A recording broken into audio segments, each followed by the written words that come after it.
میری ایک video U P میں ہونے والے الیکشن کے سلسلے میں وائرل ہو رہی ہے، جس میں نے ایک پیغام یو پی کے مسلمانوں کے نام دیا کہ یو پی ایک حساس ریاست ہے جہاں مذہب کے نام پر ووٹ کی سیاست ہوتی ہے۔ مسلمانوں کو دور اندیشی سے کام لینے کی ضرورت ہے۔ میں نے اس بیان میں یو پی کے الیکشن میں اویسی صاحب کی سیاسی انٹری پر تنقید کی تھی۔ بہت سے جذباتی مسلمان یہ سمجھ رہے ہیں کہ میں نے اویسی صاحب کی مخالفت میں بیان دیا۔ اللہ بہتر جانتا ہے کہ میں نے یہ بیان ملک کے موجودہ حالات، خصوصاً یو پی کے سیاسی حالات اور 2024 میں ہونے والے لوک سبھا الیکشن کے پیش نظر دیا ہے۔ باخدا اویسی صاحب کی مخالفت میں نہیں دیا۔ میں کون ہوتا اویسی صاحب کی مخالفت کرنے والا؟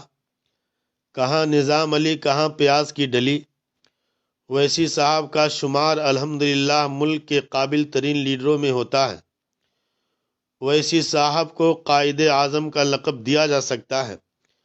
مسلمانوں کو آپ کی قیادت پر فخر ہے۔ اویسی صاحب پارلیمنٹ میں مذہبی شناخت اور اسلامی لباس میں ملبوس عالمانہ شان میں بے باک نمائندگی کرتے ہیں۔ ہم اس پر ناز کرتے ہیں۔ اویسی صاحب کا میں بھی دل سے احترام کرتا ہوں۔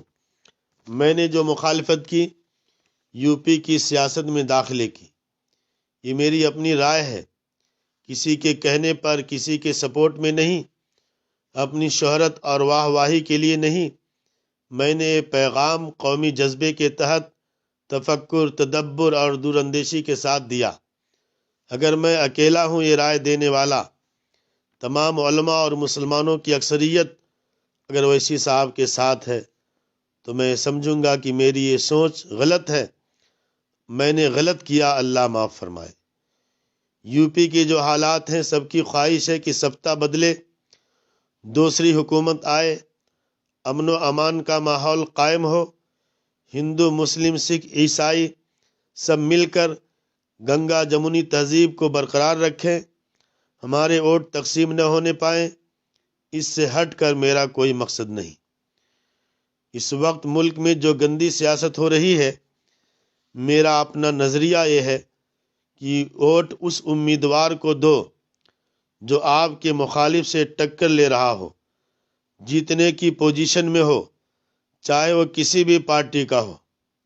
اگر جیتنے کی امید ہے تو اس کو ووٹ دیا جائے۔ اگر کوئی اپنا امیدوار جیت رہا ہے، پبلک ٹاک ہے، تو ضرور اس کا ساتھ دیا جائے، اسی کو ووٹ دیا جائے۔ اگر اویسی صاحب کی پارٹی کا امیدوار جیتنے کی پوزیشن میں ہے تو ضرور ساتھ دینا چاہیے۔ اگر اپنا بھائی جیتنے کی پوزیشن میں نہیں ہے تو بھائی سمجھ کر ووٹ نہ دیا جائے۔ اس ملک میں ہر باشعور شہری کو اپنی رائے رکھنے کا حق حاصل ہے۔ بہت سے لوگ تنقید کرتے ہیں، مولانا صاحب، امام صاحب، سیاست میں کیوں آنا، مسجد پکڑ کر رہنا۔